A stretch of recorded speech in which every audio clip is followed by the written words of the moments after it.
How's it going, Celts? So, a couple of weeks ago, things were looking bad. We had that terrible defeat to Dundee, terrible defeat to Hearts. Then Martin walked and things looked bad. But we had a reinvigoration with Martin O'Neill coming in. We had a fantastic win against Falkirk, fantastic win against Rangers in the semi-final. And then it all fell apart on Thursday when we were beaten out the gate in Denmark. A Danish disaster. Could have been 13-1 and it finished up 3-1. But then when you look back on things and you see the game against Falkirk, okay, Falkirk are no great shapes. Then we beat a really, really bad Rangers team. A Rangers team with 10 men. And it took us 120 minutes to beat them. So that just goes to show you we are really in dire straits. And to put the icing on the cake, the cherry on the top, whatever way you want to call it, we have this thing now with the board yet again. And the Green Brigade. The Green Brigade have been banned for 6 games. And for anyone over here in North America who don't know what the Green Brigade are, they are a ultras organisation, which is like a group of fans that are very, very boisterous, very colourful. They bring a lot of excitement to games. They bring a lot of tifos, those amazing things, banners you see at the games. They do a lot of great work for charity in Glasgow as well, and they've been around since 2006. Now, to say that they've been choir boys, I'm not going to say that either, but they have been more beneficial than non-beneficial to Celtic FC, in my opinion. So whatever went on about this, something happened, the board said that they attacked the stewards, they attacked the police, the Green Brigade put out their mark saying they didn't do this, they were defending some young lad or something. I'm not going to go into that because I'm not even in the country. I'm over here in Canada, so I can't even tell you who's right, who's wrong.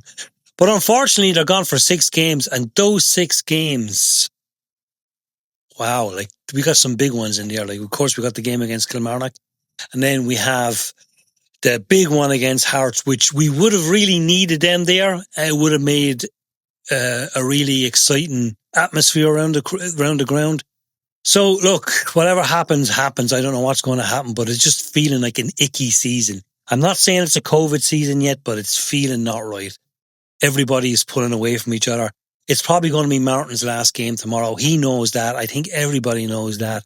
And then it's up to the board to appoint the right person and splash the cash in January, because they're always talking about they promised Brendan the world and they didn't give it to him. So we will see, will there be money given to the new management team in January. But on to the game against Kilmarnock. Kilmarnock are on a really bad run, 4 defeats in a row. Should we win it? Yes. Will we win it? I can't say we will. I'm not going to beat around the bush here because we have injury after injury. The players seem to be checking out. A lot of our players aren't as good as we thought they were. Kieran Tierney, I don't think has worked out. Tunaki is kind of like middling off there. He was kind of a flashy at the start, but when you really look at him, is he that good of a player? Johnny Kenny, is he good enough to be up front on his own?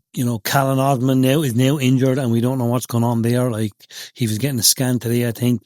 Inacho is injured too. Don't know what's going on there. So, it's just, it looking like that Dyson Maid will probably be gone in January. So it's looking scarier and scarier.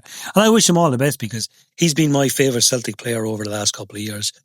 But this game, I don't know what the team he's picking. I don't know what way he's going to do it. But we need to win this and we need to settle ourselves on the international break. So I'm going to be cocky and I'm going to go with a 2-0 win. And who's going to get those goals? The most hated probably Celtic player at the moment is Anthony Ralston. So I'll notch him down for a goal. Give him some cheer there going into the international break. Anyway, it's been really nice talking to you here. If you give me a like and subscribe, I really would like that very much. And have a no chat in the comments. Just keep it nice. And I'm also over on TikTok as Archie Football. It's just a thing I do about Lincoln and Waterford FC and Ireland and Canada, football in Canada. So anyway, good luck to the Celts tomorrow, 11 a.m. kickoff here in Canada. I'll be watching that. I've never been so not excited about going into a Kilmarnock game because it's going to be tense. Take care, Celts.